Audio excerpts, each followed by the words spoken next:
السلام عليكم ورحمة الله وبركاته. إن الحمد لله نحمده ونستعينه ونستغفره ونستهديه ونؤمن به ونتوكل عليه ونعوذ بالله من شرور أنفسنا ومن سيئات أعمالنا. من يهد الله فهو المهتد ومن يضلل فلن تجد له وليا مرشدا. وأشهد أن لا إله إلا الله وحده لا شريك له وأشهد أن سيدنا وسندنا وحبيبنا وطبيب قلوبنا وأرواحنا ومولانا محمدا عبد الله ورسوله صلى الله عليه وعلى آله وأصحابه وبارك وسلم. أما بعد فأعوذ بالله من الشيطان الرجيم. بسم الله الرحمن الرحيم.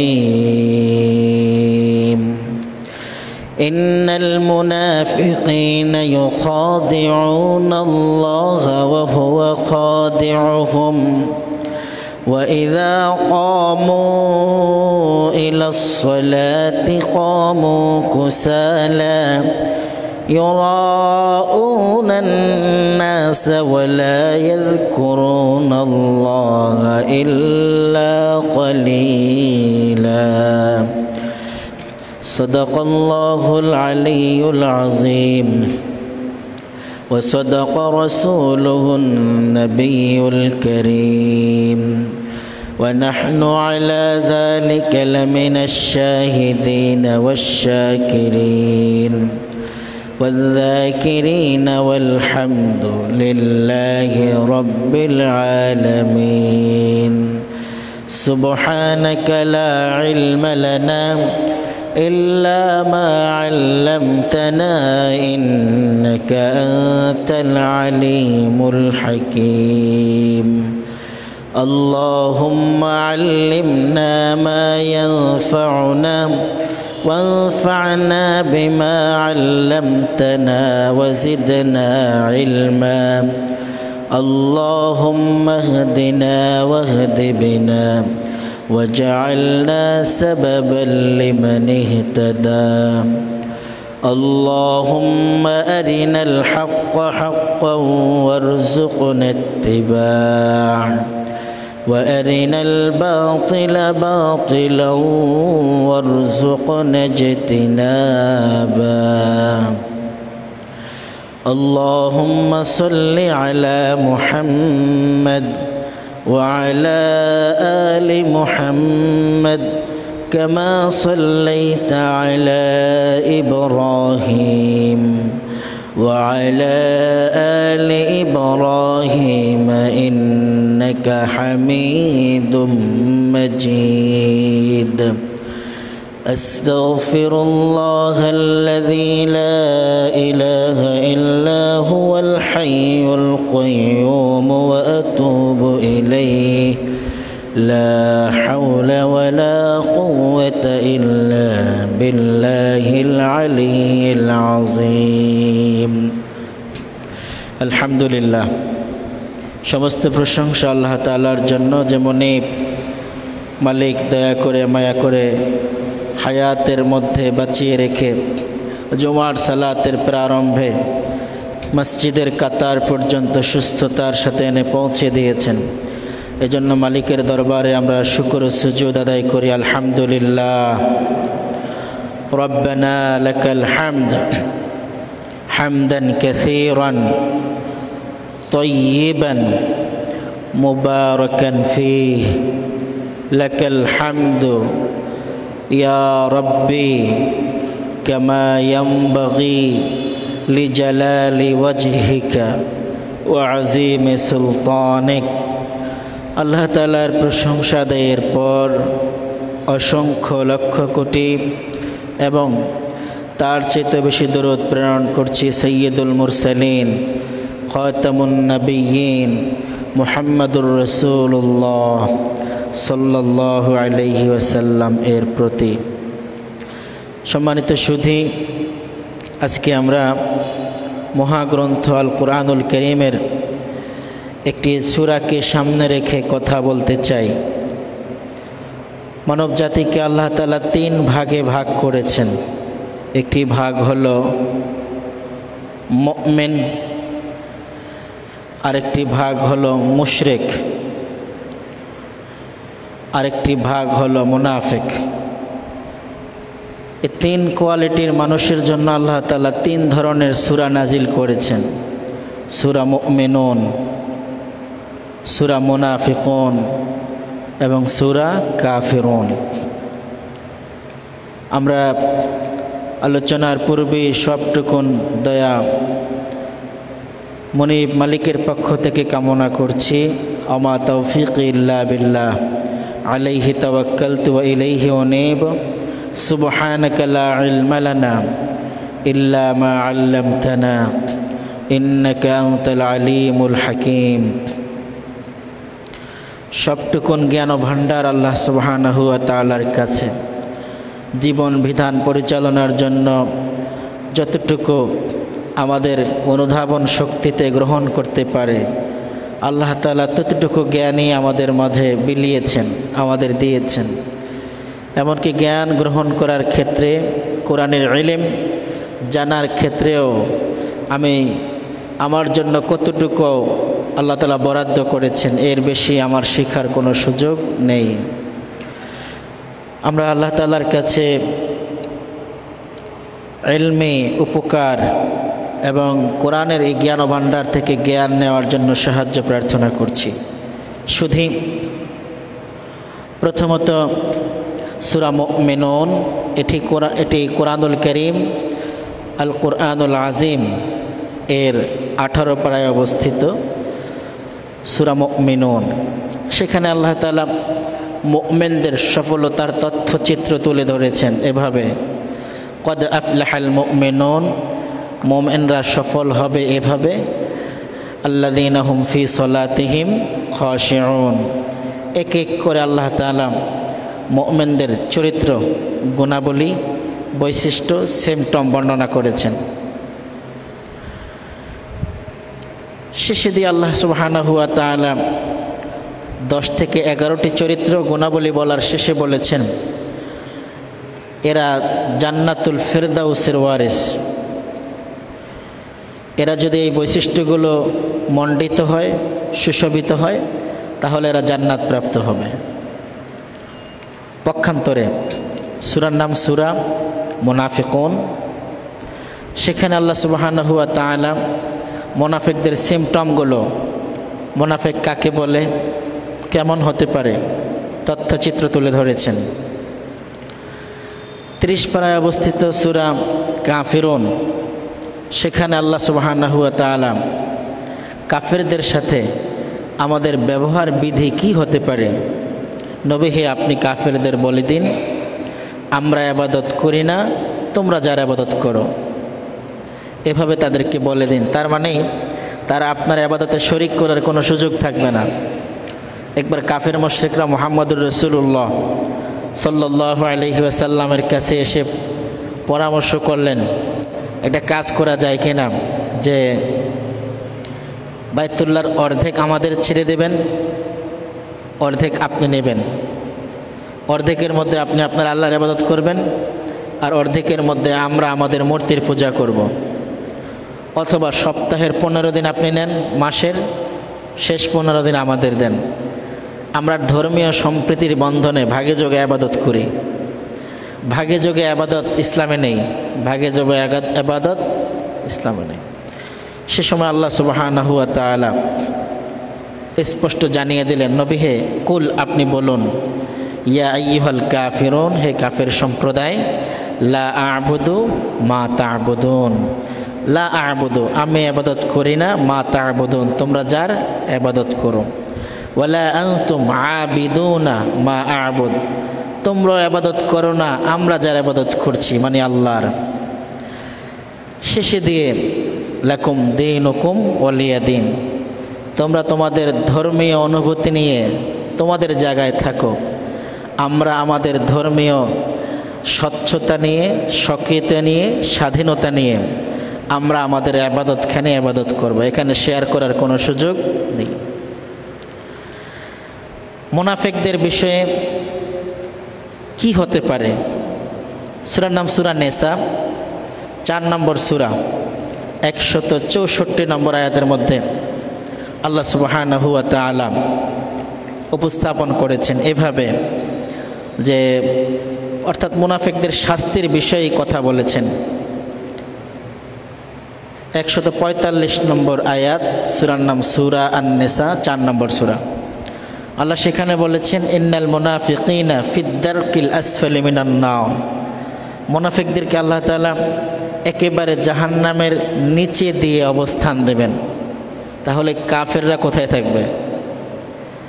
একেবারে নিচে যদি মুনাফিকরা চলে যায়, কাফেরদের অবস্থান কোথায়? তারাও তো জাহান্নামে যাবে।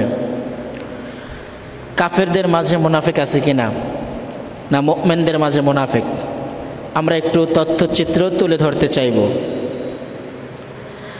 আমরা সূরা মুনাফিকুন প্রথমত এর শানে নজুল, সারসংক্ষেপ, প্রেক্ষাপট জেনে নেই, তাহলে বাকি কথাগুলো আমাদের বুঝতে সহজ হবে। তথ্যগুলো পাওয়া যাবে সুনান নাসাই 11597, তিরমিজি 3314 নম্বর হাদিসের মধ্যে উপস্থাপিত হয়েছে বিষয়গুলো।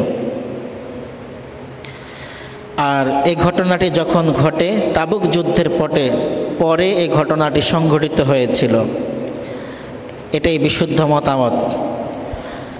কারণ ঘটনায় বর্ণিত আব্দুল্লাহ ইবনে উবাই ইবনে সালুল তাবুক যুদ্ধে অংশগ্রহণ থেকে বিরত ছিল। ঘটনার সারসংক্ষেপ এমন: রাসূল সাল্লাল্লাহু আলাইহি ওয়াসাল্লাম বনি মুস্তালিক যুদ্ধে বের হওয়ার পর সাহাবায়ে কিরামকে নিয়ে যখন বের হচ্ছিলেন, তখন এই মরুভূমিতে পানি পান করানোটা সকলকে সহজ ছিল না। অর্থাৎ সবাই মিলে পানির ক্লেশে, পানির যে ক্ষুধা আছে এটাই ভুগছিলেন। এরপর যখন মুসলিম মুজাহিদিন বাহিনী একটি কূপের কাছে সমবেত ছিল, এটা কূপ পেলেন পানি পানের, তখন একটি অপ্রীতিকর ঘটনা ঘটে। সেটা কি? একজন মুহাজির এবং একজন আনসার, মুহাজিরের ব্যাখ্যা হলো, মক্কা থেকে যারা দ্বীনের খেদমতে মহানবী সাল্লাল্লাহু আলাইহি ওয়াসাল্লামের সাথে মুহাম্মদুর রাসূলুল্লাহর পরে হিজরত করে মদিনায় এসেছেন, তাদেরকে কি বলা হয়? মুহাজির বলা হয়। মদিনায় অবস্থান করে যারা মুহাম্মদুর রাসূলুল্লাহ সাল্লাল্লাহু আলাইহি ওয়াসাল্লাম এবং তার সাহাবায়ে কিরামকে হেল্প করেছেন, কিন্তু তাদের বাসাবাড়ি মদিনায়, তাদেরকে বলা হয় আনসার। এই আনসার আর মুহাজির দল তো দুইটা, গোত্র দুইটা, এক দল হলো মেহমান, এক দল হলো মেজবান।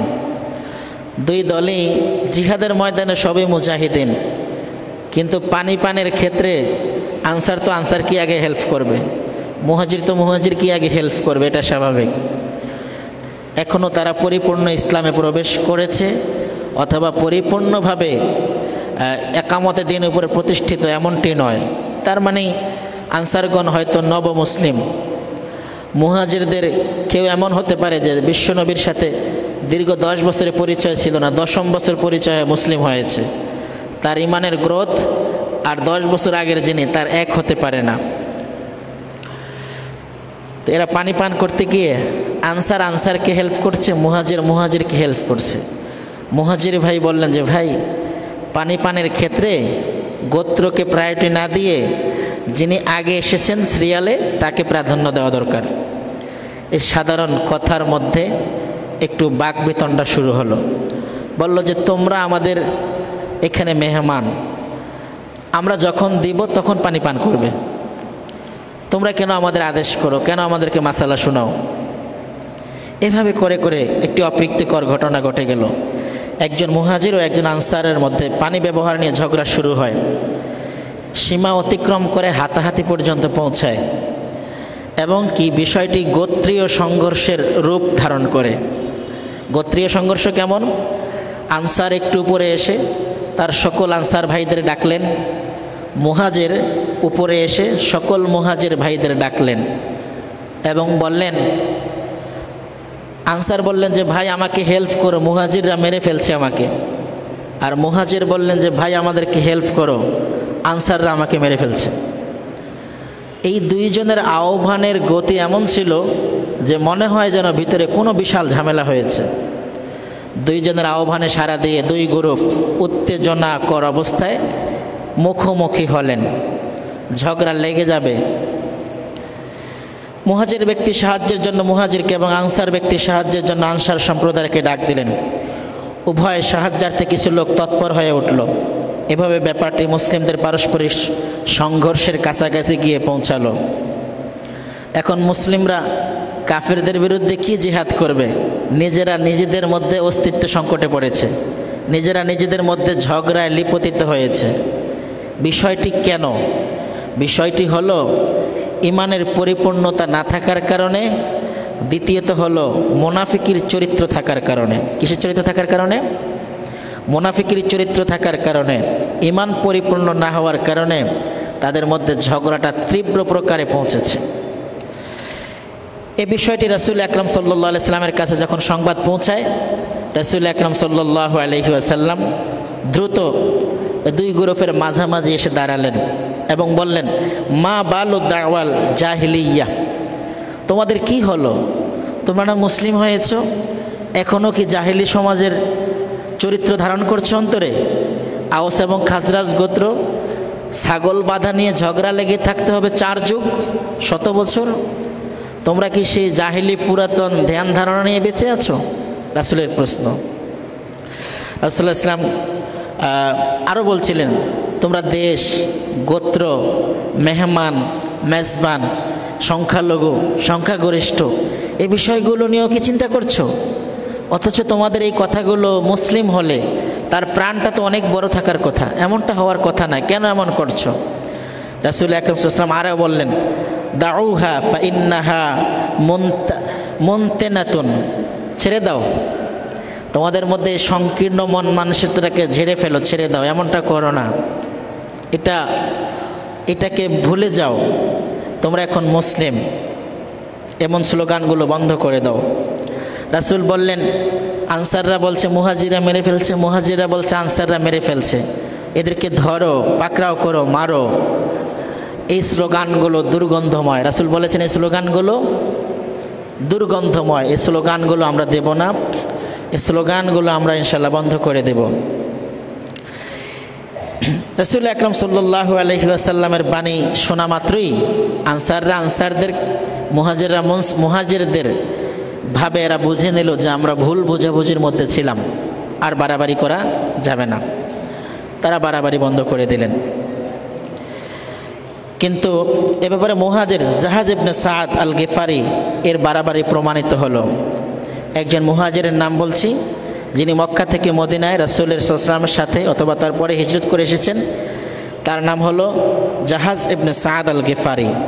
তিনি বাড়াবাড়ির মূল সূত্রে ছিলেন, তার মানে দুইজনের ঝগড়ার মধ্যে ঘি ঢেলে দিয়েছেন। তার হাতে সিনান ইবনে ওবরা আল জুহানি আল আনসারি রাদিয়াল্লাহু তাআলা আনহু আহত হয়েছে। এই মুহাজির ওই আনসারকে আহত করেছেন। ওবাদা ইবনে সামিত রাদিয়াল্লাহু তাআলা আনহু তাকে বুঝিয়ে শুনিয়ে মাফ করিয়ে নিলেন। ওবাদা ইবনে সামিত একজন বিশিষ্ট সাহাবী ছিলেন, হাদিস বর্ণনাকারী। তিনি এই দুইজনের মধ্যে ম্যাচুয়াল করলেন, একজন আরেকজনকে কোলাকুলি করালেন, বিষয়টা মেট করে দিলেন। পরে ঝগড়া ঝামেলা ও মজলুম, জালেম মজলুম উভয় পুনরায় ভাই ভাই হয়ে গেল। আরবিতে জালেম বলা হয় যিনি আগে আক্রমণ করেন, মাজলুম বলা হয় যিনি আক্রমণিত হন, আক্রমণ প্রাপ্ত হন। তো দুজনকে মিলিয়ে দেওয়ার পর বিষয়টি চলে গেল। মুনাফিকদের যে দলটি যুদ্ধলব্ধ সম্পদের লালসায় মুসলিমদের সাথে আগমন করেছিল, জিহাদের ময়দানে কিন্তু রাসূল সাল্লাল্লাহু আলাইহি ওয়াসাল্লামের সাথে সবাই জীবন বাজি রেখে ইসলামের পক্ষে জীবন দেবে এমন এজন্য যায় না। কেউ কেউ গেছেন যে বাইতুল মাল পাওয়া যাবে, সম্পদ পাওয়া যাবে। আমরা জিহাদের ময়দানে পিছনে পিছনে থাকবো, সাহাবায়ে কেরাম সামনে সামনে থাকবে, নিহত হলে শহীদ হলে এরা হবে আমাদের কি, কিন্তু বাইতুল মালের ভাগটা তো ঠিকমতো পাবো। যুদ্ধলব্ধ সম্পদ, এটা তো পাবো। তারা যারা এমনটা ছিলেন, সম্পদের লোভে তারা ওখানে গিয়েছেন। তাদের মধ্যে আব্দুল্লাহ ইবনে উবাই যখন মুহাজির আনসারদের পারস্পরিক সংঘর্ষের খবর পেল, নামটি আমাদের মনে রাখতে হবে, কি নাম? আব্দুল্লাহ ইবনে উবাই। তিনি যখন শুনলেন যে আনসার এবং মুহাজিরদের মধ্যে তুমুল দ্বন্দ্ব হয়েছে, তিনি তখন ছিলেন না। যখন ম্যাচুয়াল করা হলো, মিটমাট সব ভাই ভাই, ঠিক এ সময় তিনি আসলেন। এসে চিন্তা করলেন মুসলমানদের মধ্যে, আনসার মুহাজিরদের মধ্যে বিভেদ ফাটল ধরানোর একটা উত্তম সময়। যদি আমি এই সময় খেদমত না করতে পারি, আমার মুনাফিকির খেদমতটা ঠিকভাবে আদায় হবে না। তিনি কি করলেন? আনসারদের কাছে গিয়ে বললেন, বেটা, তোদের জায়গায় খায়, তোদের বিছানায় ঘুমায়, তোদের দেওয়া মেয়েদের বিয়ে করেছে, তোদের দেওয়া গিফট কাপড় পরে এরা চলছে, তোমাদের দেওয়া তীরন্দাজ নিয়ে চলছে, তোমাদের দেওয়া তীর নিয়ে চলছে, তোমাদের আজকে সকালেও তোমাদের মদিনার পানি পান করে এসেছে, এই মুহাজিররা তোমাদের সাথে এমন খারাপ আচরণ করতে পারলো? এতটুকু বলে মুহাজিরদের কাছে আসলো, বললো যে তোমরা তো আকাশের তারকা তুল্য সম্মানিত, তোমরা আল্লাহর নবীর সাথে মেহমান, তোমাদের সাথে আনসাররা আজকে যে ব্যবহার করেছে এটা কখনো মেনে নেওয়া যায় না। যদিও রাসূল তাৎক্ষণিকভাবে বিষয়টা সমাধান করেছেন, কিন্তু কেউ আওয়াজ না তুললেও মদিনায় গিয়ে আমি আওয়াজ তুলব, এবং বলল কেন এমন বিষয়টা হলো। ইতিমধ্যে মুহাজিরদের যিনি আগে আক্রমণ করলেন, তিনিও বিষয়টা নিয়ে অন্যরকম চিন্তা শুরু করলেন। হ্যাঁ, আব্দুল্লাহ ইবনে উবাইর কথা তো ঠিক আছে, আমরা মুহাজির, আমরা মেহমান, ইসলামের আদর্শ বলে আমাদেরকে লালন করবে, আমাদেরকে আগে হার করতে দেবে, এটা না করে তারা আমাদের গায়ে হাত তুলল। আমাদের বিচার হলো, বিশ্বনবী বিচার করলেন, এটা কোনো মতে মেনে নেওয়া যায় না। তাদের মধ্যে মীমাংসিত একটা বিষয় মীমাংসা হয়ে যাওয়ার পর পুনরায় ছোট ছোট দলে দলে 2-3 জন, 4 জন, 5 জন, 10 জন, 20 জন এভাবে কথা বলা শুরু হলো, দলে দলে বিভক্তি শুরু হলো। সে মুনাফিকদের এক মজলিসে, যাতে মুমিনদের মধ্যে কেবল যায়েদ ইবনে আরকাম উপস্থিত ছিল। যায়েদ ইবনে আরকাম একজন সাহাবী, বয়সে অল্প ছিলেন, 10 কিংবা 11 বছর বয়স। এই যায়েদ ইবনে আরকাম যখন উপস্থিত ছিলেন, তো আব্দুল্লাহ ইবনে উবাই মনে করেছে ছোট বাচ্চা মানুষ, এতটা বুঝে না, টের পাবে না, আমি যা বলি কথার উদ্দেশ্য বুঝতে পারবে না। আনসার মুহাজিরদের বিরুদ্ধে উত্তেজিত করার উদ্দেশ্যে তিনি যা বললেন, আবার মুহাজিরদেরকে যা বললেন, সব বিষয়গুলো যায়েদ ইবনে আরকাম পুঙ্খানুপুঙ্খ শুনেছেন, এবং তিনি এক দৌড়ে মুহাম্মদুর রাসূলুল্লাহর তাঁবুতে গিয়ে পৌঁছে বললেন, ইয়া নবী আল্লাহ, যে বিষয়টি আপনি মীমাংসা করে দিয়েছেন, এই বিষয়টি নিয়ে আপনার অমুক সাহাবী 2 দলের মাঝে উত্তেজনাকর পরিস্থিতি গড়ে তুলেছে এবং এই বাক্য বিনিময় করেছে, এমনকি আপনার বিরুদ্ধেও কথাবার্তা বলেছে। রাসূল আকরাম সাল্লাল্লাহু আলাইহি ওয়াসাল্লাম এই কথা শোনার পরে মন খারাপ করলেন, মনে মনে বললেন যে আসলেই আমার সাহাবাই কিরামদের মধ্যে মুনাফিক থাকবে, এটা তো হইতে পারে না। রাসূল এই জায়গায় আসলেন, ভাষণ দিলেন, বক্তব্য দিলেন, সব কিছু করলেন, এখান থেকে বললেন যে না, এখানে আর থাকবো না।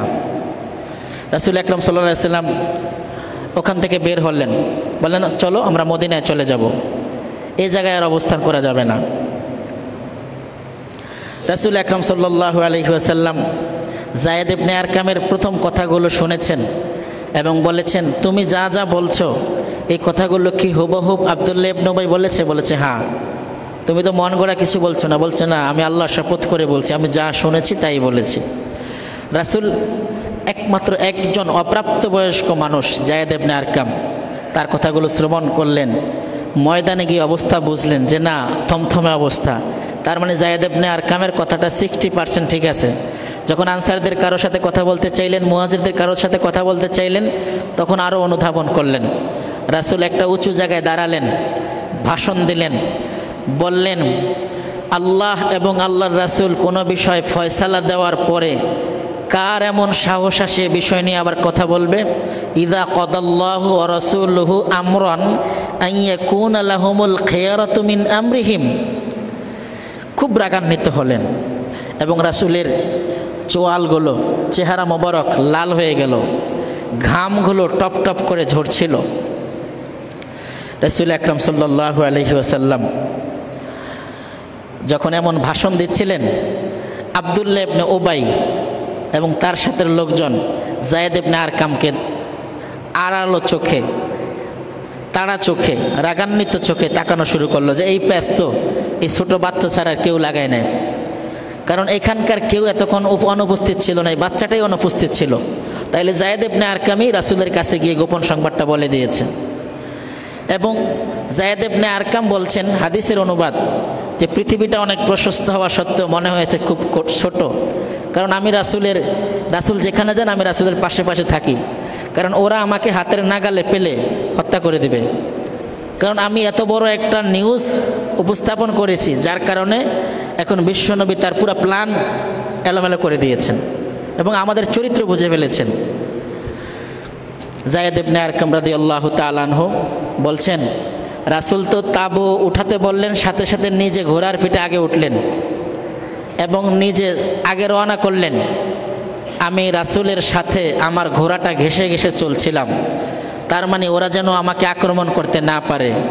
দ্বিতীয়ত, আমি যে এখন কষ্ট পাচ্ছি সত্য উপস্থাপনের কারণে, অন্য কারো শত্রু হয়েছি, আমার ব্যথাটা যেন রাসূল বুঝেন, আমাকে দেখে যেন রাসূলের মনে ব্যথা তৈরি হয়, রাসূল যেন বুঝেন। যায়েদ ইবনে আরকাম রাদিয়াল্লাহু তাআলা আনহু রাসূল আকরাম সাল্লাল্লাহু আলাইহি ওয়াসাল্লাম এর যখন কাছাকাছি দিয়ে চলছিলেন, রাসূল আকরাম সাল্লাল্লাহু আলাইহি ওয়াসাল্লাম কিছু দূর গিয়ে যায়েদ ইবনে আরকামের দিকে তাকালেন। যায়েদ ইবনে আরকাম ছোট মানুষ ছিলেন, কিন্তু ওহী নাজিলের সময়টা তিনি বুঝতেন যে এখনই রাসূলের কাছে ওহী নাজিল হচ্ছে। কারণ ওহী নাজিল হওয়ার সময় চলন্ত ঘোড়াটা বসে যেত, রাসূল ঘামিয়ে যেতেন, কিছুক্ষণের জন্য সেন্সলেস হয়েছে মনে হতো। যায়েদ ইবনে আরকাম এই অবস্থা দেখে খুব খুশি হলেন। রাসূল যখন পরিপূর্ণ সুস্থতায় ফিরে আসলেন, আর কারো দিকে তাকালেন না, যায়েদ ইবনে আরকামকে কাছে ডাকলেন, বললেন, তুমি কি ভয় পাচ্ছিলে?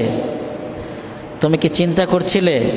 আল্লাহ সুবহানাহু ওয়া তাআলা তোমার সবগুলো কথা সত্যায়নে এবং মুনাফিকদের চরিত্র বর্ণনা করে সূরাতুল মুনাফিকুন নাজিল করেছেন।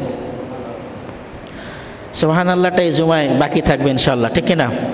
আমরা সবাই বলি সুবহানাল্লাহ। ঘুম আসলেও ঘুম চলে যাবে, সবাই বলি সুবহানাল্লাহ।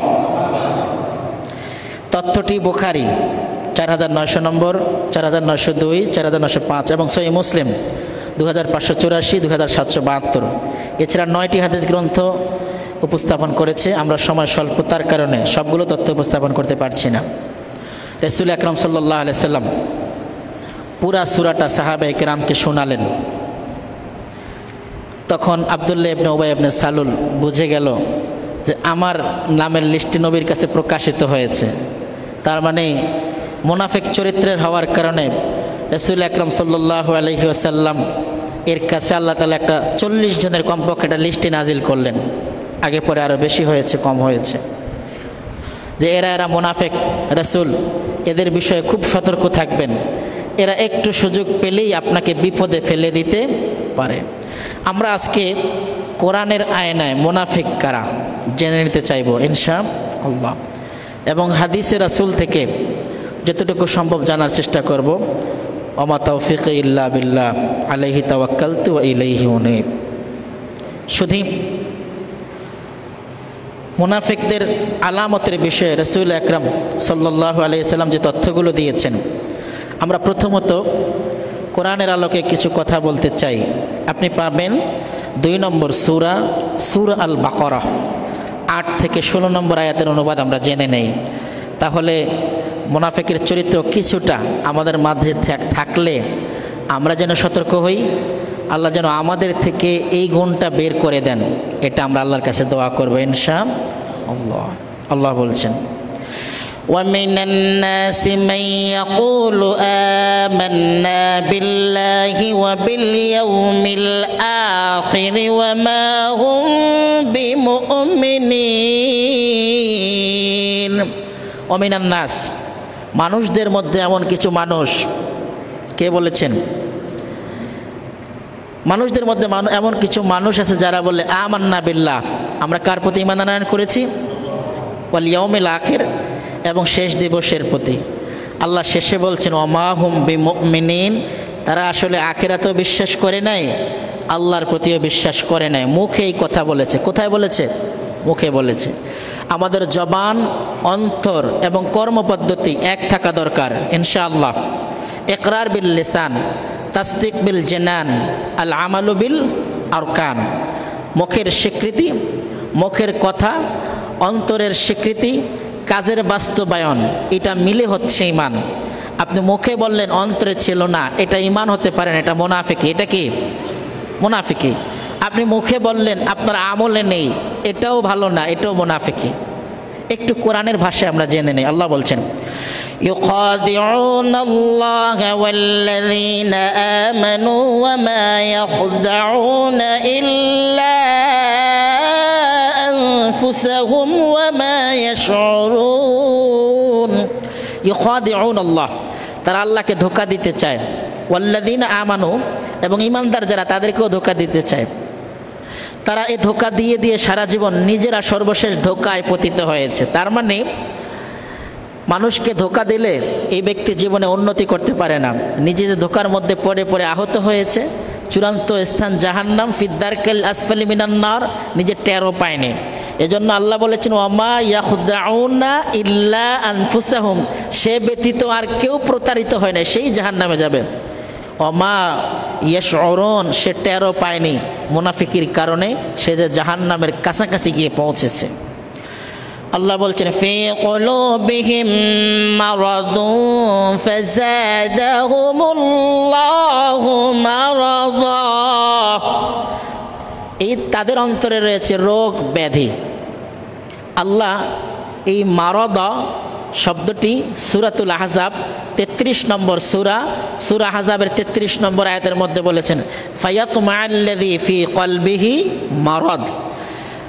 মা বোনদের যাদের কথাবার্তাগুলো, যাদের সাথে দেখা দেওয়া জায়েজ নেই কিন্তু বিয়ে হওয়া হালাল, তাদের সাথে কথাবার্তার বিষয়ে আল্লাহ তাআলা একটা রেস্ট্রিকশন দিয়েছেন। মা বোনরা কথা বলবেন ন্যায়ানুগ কথা, সুরে সুরে এবং মায়া মোহাব্বতের সুরে কথা তাদের সাথে বলবেন না। যদি বলেন মুনাফিক টাইপের মানুষগুলোর অন্তরে রোগের তৈরি হতে পারে। বলেছেন কে? ফায়াতমাআল্লাযী ফি কলবিহি মারাদ, যারা যে কোনো আগন্তুক, যাদের সাথে বিয়ে হালাল, দেখা দেওয়া হারাম, এই মা বোনদের সাথে কথা বলতে গেলে যারা খুব পটু, যারা অল্পতেই কথা বলতে পারেন, দীর্ঘ সময় কথা বলে ফেলেন, তারা আসলে রোগের রোগী। নিজদেরকে রোগ থেকে বাঁচিয়ে রাখার জন্য তারা যেন চেষ্টা করেন এই মুনাফিকি থেকে যেন তারা বেঁচে থাকতে পারেন। আল্লাহ তাওফিক দান করেন। আল্লাহ আয়াতের মধ্যে বলেছেন ফি কুলুবিহিম মারাদুন, তাদের অন্তরে রয়েছে রোগ ব্যাধি। ফাযাদাহুমুল্লাহু মারাদা, একটা মানুষের অন্তরে নেফাকির ব্যাধি থাকলে আল্লাহ এই ব্যাধিকে আরো বাড়িয়ে দেন। ওয়ালাহুম আযাবুন আলীমুম বিমা কানু ইয়াকযিবুন, তাদের জন্য রয়েছে যন্ত্রণাদায়ক শাস্তি। কেন? বিমা কানু ইয়াকযিবুন, তাদের এই মিথ্যা প্রতিপন্নের কারণে। শুধু এরপর আল্লাহ বলছেন ওয়াইযা কিলা লাহুম লা তুফসিদু ফিল আরদ, রাসূল আকরাম সাল্লাল্লাহু আলাইহি সাল্লাম যে বিষয়টা মীমাংসা করলেন, আপনাদের খেয়াল আছে? যায়েদ ইবনে আরকাম আনসার মুহাজিরদের মধ্যে রাসূল যে বিষয়টা মীমাংসা করলেন, এই বিষয়টা মীমাংসা হয়ে যাওয়ার পর পুনরায় আব্দুল্লাহ ইবনে উবাই ইবনে সালুল উত্তেজনা যা তৈরি করলো, এটা কি উচিত হয়েছে? এটার নামে মুনাফিক। এটার নাম কি? মীমাংসিত কোনো বিষয় পুনরায় বিচারের দ্বারস্থ হওয়া, বিচার প্রার্থনা করা, এটাই মুনাফিকি। আমরা সিমটমগুলো জেনে নেই কোরআনের আয়নায়। আল্লাহ বলছেন ওয়াইযা কিলা লাহুম, যখন তাদেরকে বলা হয় লা তুফসিদু ফিল আরদ, জমিনে বিবাদ সৃষ্টি করো না, ঝগড়া সৃষ্টি করো না।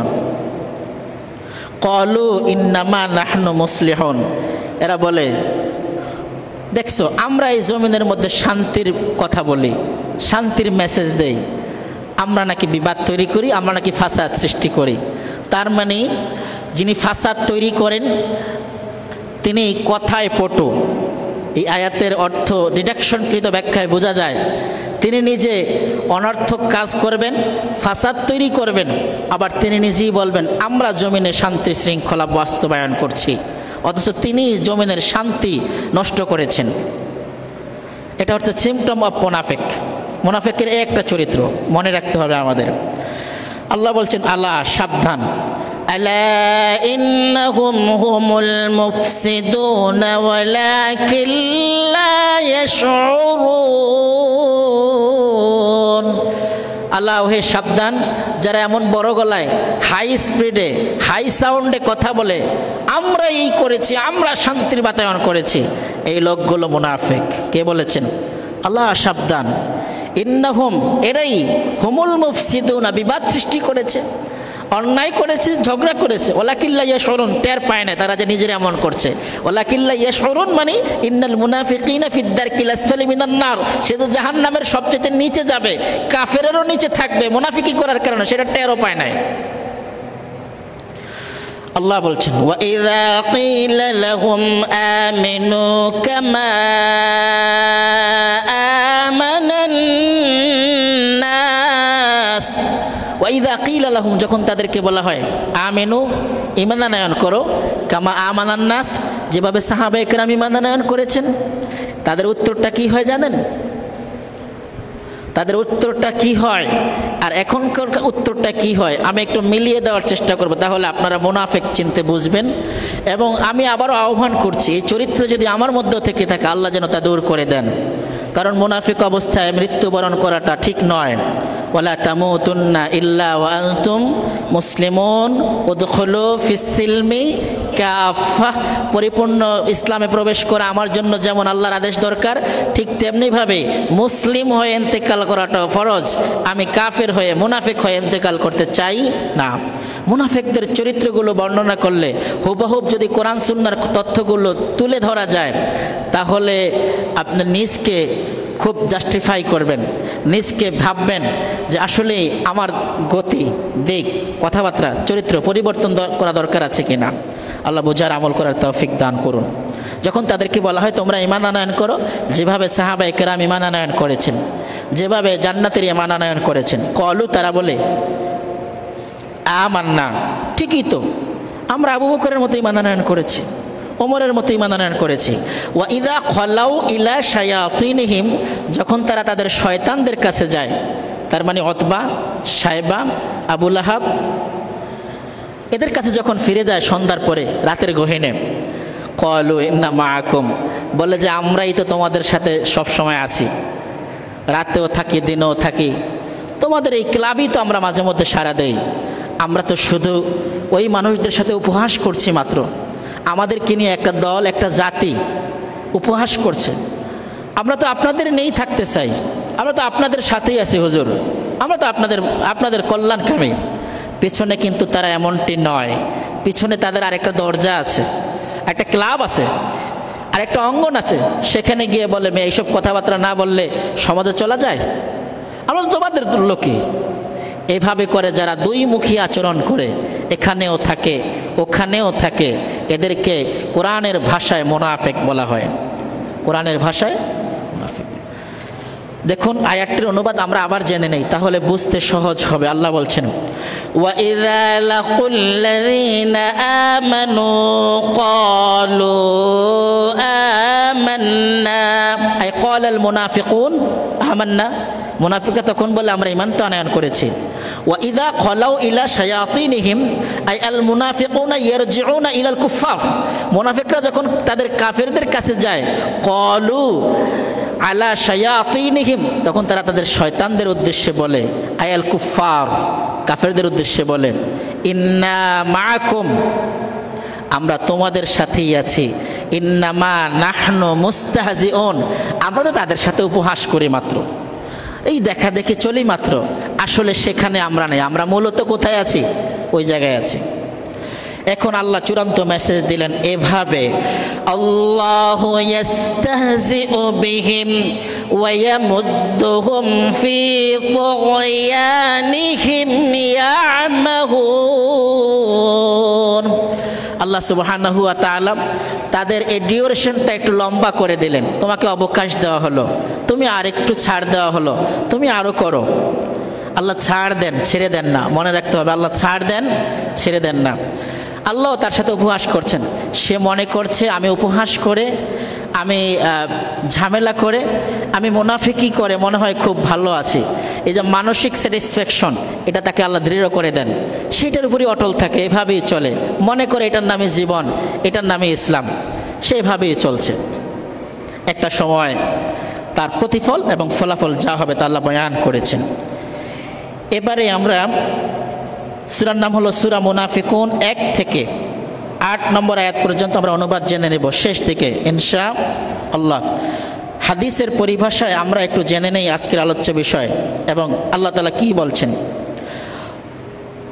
আন আবি হুরায়রা রাদিয়াল্লাহু তাআলা আনহু আন্না রাসূলুল্লাহি সাল্লাল্লাহু আলাইহি ওয়াসাল্লাম, বিশিষ্ট সাহাবী, সর্বাধিক হাদিস বর্ণনাকারী সাহাবী, যিনি আল্লাহর নবী থেকে সবচেয়ে বেশি হাদিস বর্ণনা করেছেন, তিনি হচ্ছেন আবু হুরায়রা। কি নাম?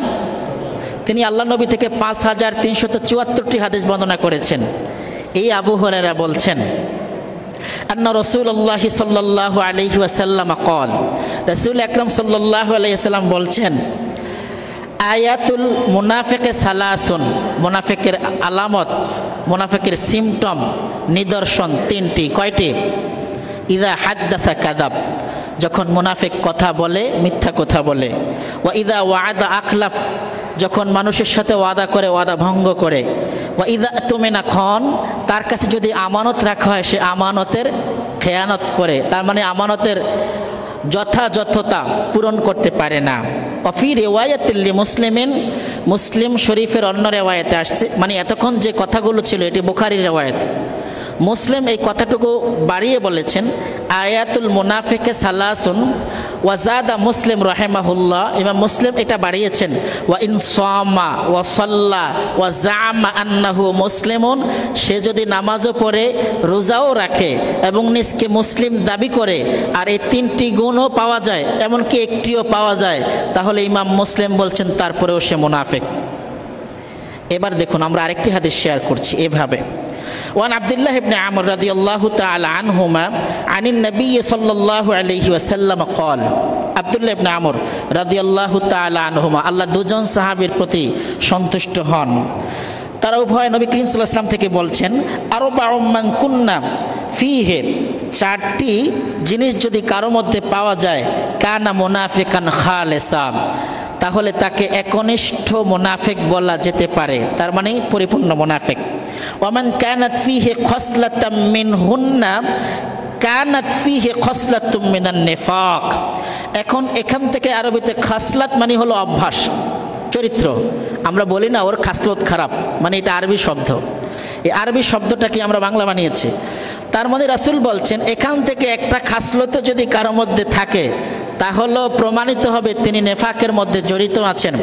হাত্তা ইয়াদাহা, যতক্ষণ তিনি ওই অভ্যাসটা ছেড়ে না দিবেন।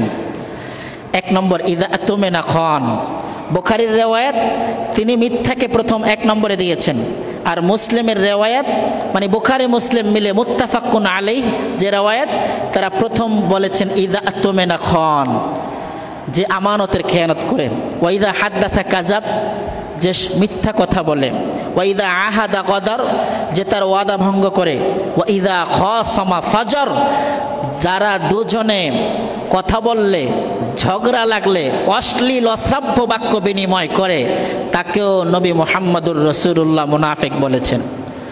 দুজনের মাঝে কথা হবে, কোরআন আমাদের বলেছে ওয়াজাদিলহুম বিল্লাতি হিয়া আহসান فإذا الذي بينك وبينه عداوة, আল্লাহ বলেছেন তোমাদের দুজনের মাঝে ইসলামের কোনো বিষয় হোক, হাদিসের কোনো বিষয় হোক, মাসালার কোনো বিষয় হোক, জমি জমা সংক্রান্ত কোনো বিষয় হোক, দুজনের মত সঠিক উপস্থাপন করতে গিয়ে সুন্দর ভাষায় সাবলীল ভাষায় উপস্থাপন করো, রেগে গিয়ে অশ্রাব্য কথা বলবে হতে পারে না, রেগে গিয়ে আক্রমণ করবে হতে পারবে না। এই কথাটাকে আল্লাহ কোরআনে বলেছেন ওয়াজাদিলহুম বিল্লাতি হিয়া আহসান, সবচেয়ে সুন্দর ব্যবহার করবে। শুধু সেখানে আমরা দুজনে ঝগড়া লাগলে এমন অশ্রাব্য বাক্য বিনিময় হয় যেগুলো কাগজে কলমে লেখা যায় না। যদি এমনটি কারো থেকে বের হয়ে যায় তাহলেও তিনি মুনাফিকের সিমটম লালন করছেন। আল্লাহ যেন আমাদেরকে এই 4টি সিমটম থেকে বেঁচে থাকার তৌফিক দান করেন, আমিন। দেখুন সূরা মুনাফিকুন আয়াত নাজিল করার পর প্রথম যে আয়াত আল্লাহ বলেছেন, ইযা জাআকাল মুনাফিকুনা ক্বালু নাশহাদ, শেষে দিয়ে বলেছেন আল্লাহ ওয়াল্লাহু ইয়াশহাদু, আল্লাহ সাক্ষ্য দিচ্ছেন। কে সাক্ষ্য দিচ্ছেন? ইন্নাল মুনাফিকিনা লাকাযিবুন, মুনাফিকরা মিথ্যা কথা বলে। আজকে মিথ্যা চরম আকার ধারণ করেছে আমাদের সমাজে। লোকেরা মিথ্যাটাকে পানি যেমন পান করছে সহজভাবে, অক্সিজেন যেমন নাক দিয়ে সহজভাবে নেয়, ঠিক এভাবেই মিথ্যাটাকে নেয়। মোবাইলে যে পরিমাণ মিথ্যা বলা হচ্ছে, যে পরিমাণ মিথ্যা ওয়াদা করা হচ্ছে, যে পরিমাণ আমানতদারিতা নষ্ট করা হচ্ছে, আমার মনে হয় গনে গনে বাঁচলে হাজারে 2-4 জন মুমিন পাওয়াটা খুব কষ্ট হবে। আমি যদি আরও বিস্তারিত বলি আপনি সহজে বুঝতে পারবেন। রব্বে কারীম আমাদেরকে সকলকে আমল করার তৌফিক দান করুন। দেখুন আমরা আরেকটি হাদিস শেয়ার করছি আপনাদের সাথে। এটি পাওয়া যাবে আব্দুল্লাহ ইবনে মাসউদ, ওনাকে রাইসুল ফুকাহা বলা হয়। আব্দুল্লাহ ইবনে আব্বাস উনি রাইসুল মুফাসসিরিন, মানে তাফসির জগতের হেড। আর আব্দুল্লাহ ইবনে মাসউদ রাইসুল ফুকাহা, ফিকহ জগতের হেড। আর আবু হুরায়রা উনি হচ্ছেন রাইসুল মুহাদ্দিসিন, হাদিস বেত্তাদের একজন লিডার উনি। তো এই আব্দুল্লাহ ইবনে মাসউদ বলছেন, রাসূল থেকে বর্ণনা করছেন, ক্বালা রাসূলুল্লাহ সাল্লাল্লাহু আলাইহি ওয়াসাল্লাম, রাসূল বলছেন আলাইকুম বিসসিদক, তোমাদের উচিত সত্য গ্রহণ করা, সত্য বলা, সত্য উপস্থাপন করা, সত্যবাদীকে থ্যাঙ্কস দেওয়া, সত্য বলার কারণে পুরস্কৃত করা।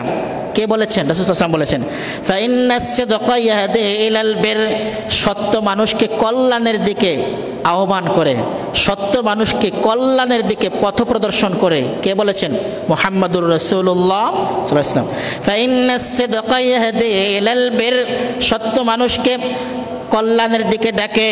ওয়া ইন্নাল বিররা ইয়াহদি ইলাল জান্নাহ, আর সকল কল্যাণ মানুষকে জান্নাতের দিকে আহ্বান করে, পথ দেখায়। ওয়ামা ইয়াজালুর রাজুলু ইয়াসদুকু ওয়া ইয়াতাহাররা সিদকা হাত্তা ইউকতাবু ইনদাল্লাহি সিদ্দীকা, একটা লোক যদি কন্টিনিউ সত্য কথা বলে, অন্যকে সত্য বলতে উপদেশ দেয়, নিজেও সত্যের জীবন লালন করে, আল্লাহর নবী শেষে মেসেজ দিয়েছেন এভাবে, হাত্তা ইউকতাবু ইনদাল্লাহি সিদ্দীকা, আল্লাহর কাছে এই লোকের আমলনামার উপরে লেখা থাকে সত্যবাদী। ইউকতাবু ইনদাল্লাহি সিদ্দীকা। ফাইনাল কিযবা ইয়াহদি ইলাল ফুজুর, মিথ্যা মানুষকে অন্যায়ের দিকে ধাবিত করে। একটা অন্যায়কে হালাল করার জন্য মানুষ অসংখ্য মিথ্যা বলে, তার মানে মিথ্যা যদি ওমিট করে দেওয়া হয় তাহলে অন্যায়কার প্রশ্রয় দেওয়া হয় না। এর জন্য নবী বলেছেন ওয়া ইন্নাল কিযবা ওয়া ইয়াকুম ওয়াল কিযবা, আর বেঁচে থাকো মিথ্যা থেকে। ফাইনাল কিযবা ইয়াহদি ইলাল ফুজুর, সমস্ত মিথ্যা মানুষকে খারাপের দিকে ধাবিত করে। ওয়া ইন্নাল সমস্ত অন্যায় মানুষকে জাহান্নামের দিকে নিয়ে যায়। ওয়ামা ইয়াজালুর রাজুলু ইয়াকযিবু ওয়া ইয়াতাহাররা, আর যে লোকটা কন্টিনিউ মিথ্যা কথা বলে, এটা কন্টিনিউয়াসলি অ্যাফেয়ার চলছে তার জীবন মিথ্যার উপরে, সে মিথ্যাবাদী লোকদেরই বন্ধু বান্ধব। এমনটা যদি হয়, আল্লাহ নবী মুহাম্মদ সাল্লাল্লাহু আলাইহি ওয়াসাল্লাম বলছেন ওয়া ইয়াতাহাররাল কিযবা হাত্তা ইউকতাবা ইনদাল্লাহি কাযযাবা, আল্লাহর কাছে এই লোকটা মিথ্যুক হিসাবে আমলনামায় লিপিবদ্ধ থাকে। আমরা যেন মিথ্যাকে প্রশ্রয় না দেই, মিথ্যুককে ভালো না বাসি, আমিও যেন মিথ্যা কথা না বলি। আল্লাহ তৌফিক দান করুন। ওয়া ইযা ওয়া'আদা আখলাফা, আমি হাদিসের প্রতিটি পয়েন্ট অল্প করে ব্যাখ্যা করার চেষ্টা করছি সময় স্বল্পতার কারণে। এটা হচ্ছে ওয়াহাদিহি সিফাতুন সানিয়াতুন সিফাতুল মিন সিফাতিল মুনাফিকিন, এটা দ্বিতীয় মুনাফিকের সিমটম। সেটা কি?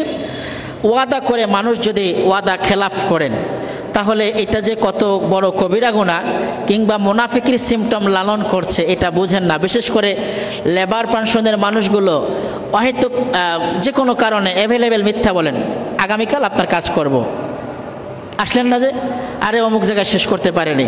তার মানে তার থিওরি হলো, আমি যদি আমার কর্মপন্থা চতুর্দিকে ধরে না রাখি, আগামীকাল কি খাবো, কার কাজ করব। লেবার পার্সন অনেক অনেক ডিপার্টমেন্টের হতে পারেন। আমার এই ভাইয়েরা যে মিথ্যা লালন করছে, আল্লাহ যেন তাদেরকে মিথ্যা থেকে বাঁচান, এবং তারা যে ওয়াদা করছেন এই ওয়াদা থেকেও যেন তাদেরকে ওয়াদার খেয়ানত করছেন, ওয়াদা রক্ষা করতে পারছেন না, তারা যেন ওয়াদা রক্ষা করতে পারেন। আল্লাহ তাওফিক দান করেন।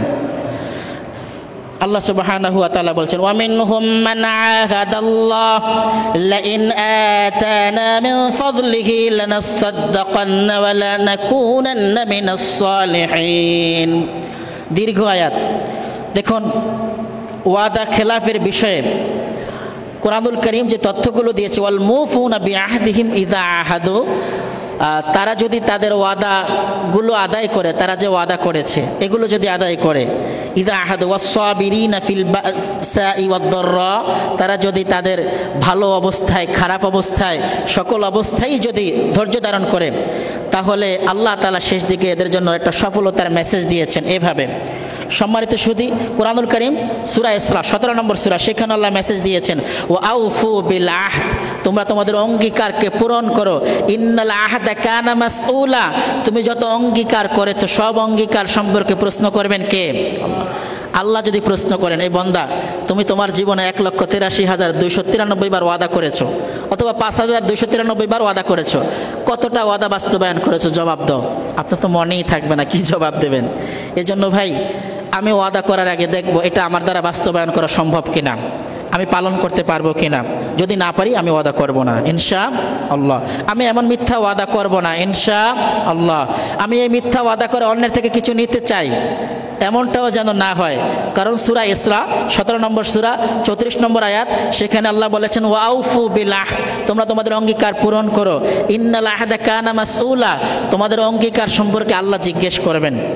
এরপরে ওয়া ইযা তুমিনা খান, আমানতের খেয়ানতের বিষয়ে কোরআনের মেসেজ হলো 4 নম্বর সূরা, সূরা নিসা 58 নম্বর আয়াত, আল্লাহ সেখানে বলছেন, ইন্নাল্লাহা ইয়া'মুরুকুম আন তুআদ্দুল আমানাতি ইলা আহলিহা, আল্লাহ তাআলা তোমাদের আদেশ করছেন তোমরা যেন তোমাদের আমানত নির্দিষ্ট আহাল পর্যন্ত পৌঁছে দাও।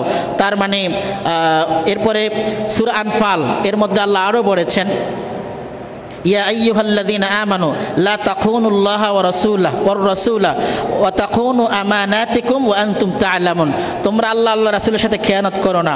এরপরে ওয়া তাখুনু আমানাতিকুম, তোমরা তোমাদের যে আমানত আছে, আমানতদারিতা, এটার মধ্যে খেয়ানত করো না। একজন পুরুষের কাছে তার সতীত্বটা আমানত, চরিত্রটা আমানত। তিনি যদি কারোর সাথে শেয়ার করেন, আমানত তিনি নষ্ট করে ফেললেন। একজন বোন, তার সতীত্ব আমানত, এটা যদি কারোর সাথে শেয়ার করেন বৈবাহিক পন্থার বাইরে গিয়ে, তাহলে তিনি খেয়ানত করলেন। আমানতের হাজারো রকম ব্যাখ্যা উপস্থাপন করা যাবে কোরআন সুন্নাহর আয়নায়, কিন্তু সে সময়টি আমার হাতে নেই। শুধু আমি আপনাদেরকে হাদিসের ভাষায় 8টি সিমটম রয়েছে মুনাফিকের, দ্রুত বলছি, সময় স্বল্পতার কারণে দ্রুত বলছি, একটু খেয়াল করার অনুরোধ করছি। অমিন সিফাতিহিম, একটি সিফাত হচ্ছে, সিমটম হচ্ছে আত-তামউ আশ-শাহওয়ানি, অর্থাৎ মুনাফিকের একটি সিমটম হচ্ছে এমন, মানুষের মনে জাগে আশা যে আমি অন্যায় চরিত্রের মাধ্যমে জৈবিক প্রশান্তি নেব। এটা যদি কারো থাকে তাহলে এটা মুনাফিকের সিমটমের মধ্যে অন্যতম সিমটম। এটি হচ্ছে 33 নম্বর সূরা, সূরা আহজাব 32 নম্বর আয়াত, আল্লাহ সেখানে বলেছেন, ফালা তাখদানা বিল কওল ফায়াতমাআল্লাযী ফি কলবিহি মারাদ, মা বোনরা কথা বলতে গেলে খুব সাবধান অন্যদের সাথে, যাদের সাথে আমার বিবাহ হারাম তাদের সাথে নয়, যাদের সাথে বিবাহ জায়েজ কিন্তু দেখা দেওয়া জায়েজ নয়, অ্যাভেলেবেল কথাবার্তা শেয়ার করা জায়েজ নয়, তাদের সাথে যদি আমি হেলে দুলে অঙ্গভঙ্গি করে কথা বলি, তাহলে ওই ব্যক্তির অন্তরে মুনাফিকের চরিত্র থাকলে তিনি দুর্বল হতে পারেন, রোগের সৃষ্টি হতে পারে।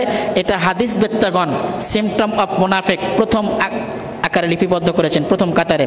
দ্বিতীয়ত আত-তাকাব্বুর ওয়াল ইস্তিকবার, অহংকার করা, গৌরব করা, আমি অনেক বুঝি, অনেক পারি, আমার অনেক জ্ঞান, আমার অনেক অর্থ, তার চেয়ে আমি সিনিয়র, তার চেয়ে সিনিয়র। কিছু লোক আছে জিজ্ঞেস করে, আপনার কত, এসএসসি কত, বয়স কত, বেতন পান কত, আমি এত ভাই, মানে তার সিনিয়রিটি ঝাড়ার জন্য, বোঝানোর জন্য এটা এমনটা করেন। ভাই, আমরা যেন এমন অভ্যাসে অভ্যস্ত না হই। আল্লাহ সেখানে বলেছেন সূরা মুনাফিকুনের মধ্যে আল্লাহ বলেছেন ওয়াইদা কিলা লাহুম, যখন তাদেরকে বলা হয় তাআলাও আসো, ইস্তাগফির লাকুম, তোমাদের জন্য রাসূল বলছেন তোমাদের জন্য আমি আল্লাহর কাছে ক্ষমা চাইব, তোমরা তারপরও ইস্তিগফার করে তওবা করে পরিপূর্ণ ফিরে আসো। লাওয়াউ রুউসাহুম ওয়া রাআইতাহুম ইয়াসুদ্দুনা ওয়া হুম মুস্তাকবিরুন, মুহাম্মদুর রাসূলুল্লাহকে আল্লাহ মেসেজ দিয়েছেন এরা কখনো আসবে না, অহংকার করে চলে যাবে। তার মানে আপনার এই বিষয়ে তারা কোনো মূল্যায়নই করেনি। অমিন সিফাতিহিম, আরেকটি সিফাত হচ্ছে মুনাফিকদের এমন সিম্পটম আল ইস্তিহজাহু বিআয়াতিল্লাহ, আল্লাহর নিদর্শনের সাথে তারা উপহাস করবেন। কেমন?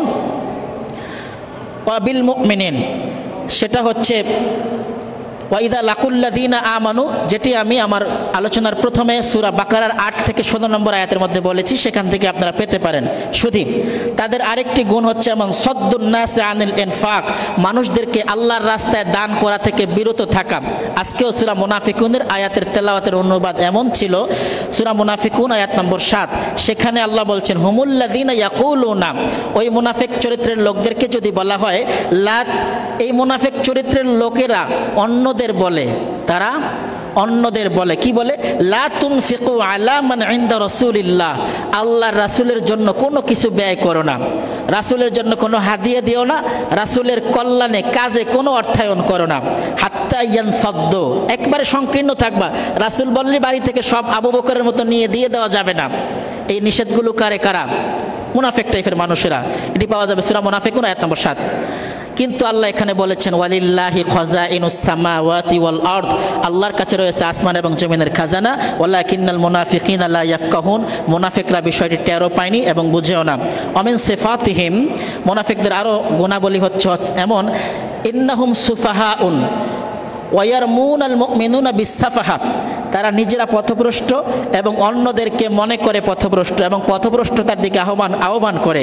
এটি পাবেন, আমি আমার খুতবার সূচনায় বলেছি ইন্ট্রোডাকশনে, সূরা বাকারা 2 নম্বর সূরা 13 নম্বর আয়াত, সেখানে বলেছেন ওয়াইদা কিলা লাহুম আমিনু কামা আমানান নাস, ইমানদাররা যেভাবে ঈমান আনয়ন করে তোমরা সেভাবে ঈমান আনয়ন করো।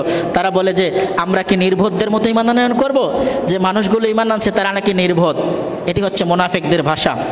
অমিন সিফাতিহিম, আরেকটি সিম্পটম, আমি যদি 8টি সিম্পটম বলতে যাই আমাকে 2টা মিনিট সময় বাড়িয়ে বলতে হবে। আমি কি বলবো আপনাদের সময়ের বাইরে? 2টা মিনিট সময় একটু বাড়িয়ে বলছি।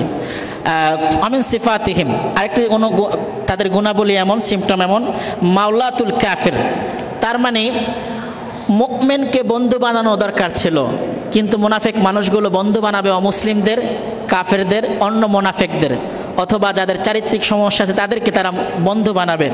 এটার ক্ষেত্রে আল্লাহ তাআলা বলেছেন বাশশিরিল মুনাফিকিনা বিআন্না লাহুম আযাবান আলীমা, আপনি মুনাফিকদের সুসংবাদ দেন এভাবে যন্ত্রণাদায়ক শাস্তির। আল্লাযীনা ইয়াত্তাখিযুনাল কাফিরিনা আউলিয়া মিন দুনিল মুমিনিন, যারা মুমিনদের বাইরে গিয়ে মুনাফিকদের, কাফেরদেরকে নিজেদের বন্ধু বানিয়েছে, এরা মুনাফিকের সিম্পটম লালন করছে। ওয়া মিন সিফাতিহিম, মুনাফিকদের আরো সিফাত হচ্ছে এমন আত-তারাব্বুস বিল মুমিনিনা, قال الله سبحانه وتعالى الذين يتربصون بكم فإن كان لكم فتح من الله قالوا ألم نكن معكم وإن كان للكافرين نصيب قالوا ألم نستحوذ عليكم ونمنعكم من المؤمنين। শুধু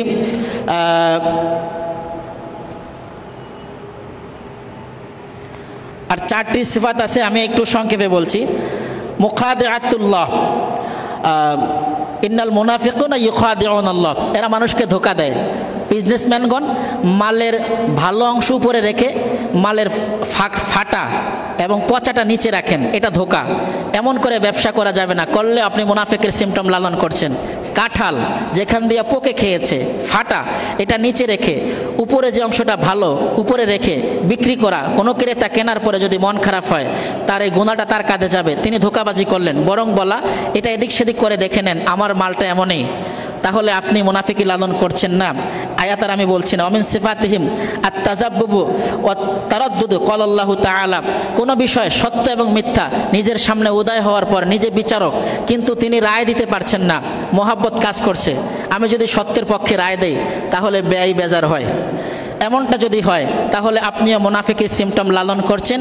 এটি কোরআনুল করিম 4 নম্বর সূরা, সূরার নাম সূরা নিসা 143 নম্বর আয়াতের মধ্যে আল্লাহ মেসেজ দিয়েছেন, মুযাবযাবিনা বাইনা যালিক লা ইলাহা ইল্লা ওয়া লা ইলাহা ইল্লা। আপনি এই দলেও না এই দলেও না, এমনটি যেন না হয়। মিন সিফাতিহিম আত-তাহাকুমু ইলা তাগুত, তাগুতের হুকুম বাস্তবায়ন করা। আলাম তারা ইলাল্লাযিনা ইয়াজউমুনা আন্নাহুম, এই বিষয়টি নিয়ে আমি দীর্ঘ সময় কথা বলা দরকার, শুধুমাত্র আয়াতের অনুবাদ করলে জটিলতা বাড়তে পারে, এজন্য শুধু এই আয়াতটি এখানে রেখে দিলাম। মিন সিফাতিহিম আল ইফসাদু বাইনাল মুমিন, মুমিনদের মধ্যে ঝগড়া লাগিয়ে দেওয়া।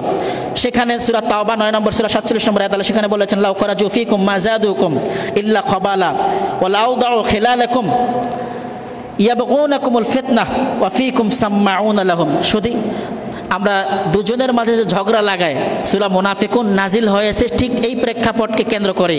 সুতরাং এমন কাজটি আমরা করব না, ঝগড়ার মাঝে ঘি ঢেলে দেওয়া, বরং ফাসলিহু বাইনা আখাওয়াইকুম, কোরআনের নির্দেশ 49 নম্বর সূরা, সূরা হুজুরাত বলেছে আপনি মাঝে গিয়ে দুজনের মাঝে দেওয়াল হিসাবে দাঁড়ান। ভাই উনিও ভালো আপনিও ভালো, দুজন ঠান্ডা মাথার মানুষ, বসেন আমরা বসে কথা বলি, দুজনের মাঝে মিট করে দেন, তাহলে আপনি কোরআনের নির্দেশ ফলো করেছেন। আর যদি দুজনের মাঝে ঝগড়া বাঁধিয়ে দেন তাহলে আপনি মুনাফিকের সিমটম লালন করছেন। ওয়ামিন সিফাতিহিম, মুনাফিকদের আরেকটা সিফাত হচ্ছে আল হালিফুল কাযিব ওয়াল খৌফ ওয়াল জুবন ওয়াল হালা। ক্বাল আল্লাহু তাআলা, মুনাফিকগণ মিথ্যা মিথ্যা বারবার শপথ করে, এজন্য যাতে করে জনগণ আমার কথাটা বিশ্বাস করে। আল্লাহর কসম, ওই নোয়াখালী অঞ্চলের মানুষ বলে আল্লাহর হুকুম, বিশ্বাস করেন হুজুর ঘটনাটা এমনই। তার মানে আমি আমার কথাটাকে মিথ্যাটাকে সত্য বানানোর জন্য বারবার যে মিথ্যা শপথ করছি, এই শপথটা করাটাও সিমটম অফ মুনাফিক।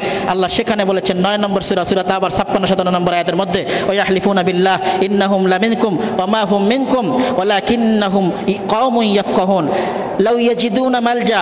শুধু আমরা আজকে এই পর্যন্ত আলোচনা করছি, আমরা এতক্ষণ যে আলোচনা করছি হাদিসের ভাষায় 8টি সিমটম, কোরআনের ভাষায় হাদিসের ভাষায়।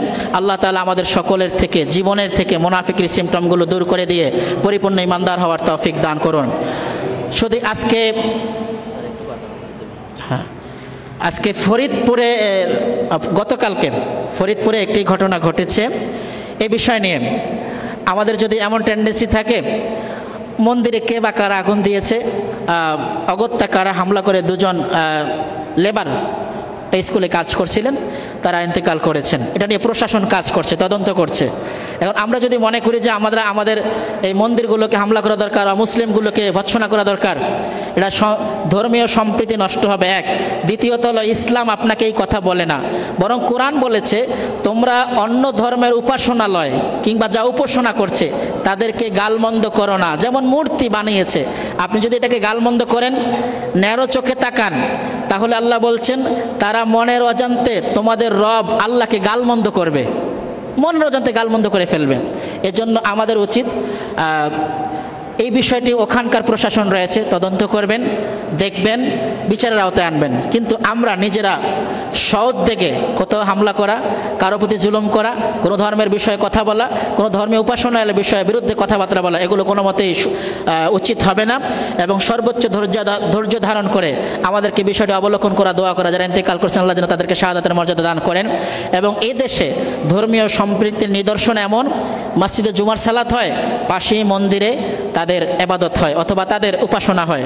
এখানে কেউ কারো বিপক্ষে হামলা করা এবং বিরক্ত করা কোনোটি এদেশে হয়নি, সামনে যেন না হয়, বিষয়ে আমরা সচেতন থাকবো ইনশাআল্লাহ। হাযা মা ইনদাল্লাহি ওয়াল ইলমু ইনদাল্লাহ, আলাইহি তাওয়াক্কালতু ওয়া ইলাইহি উনীব। আসসালামু আলাইকুম ওয়া রাহমাতুল্লাহি ওয়া বারাকাতুহু।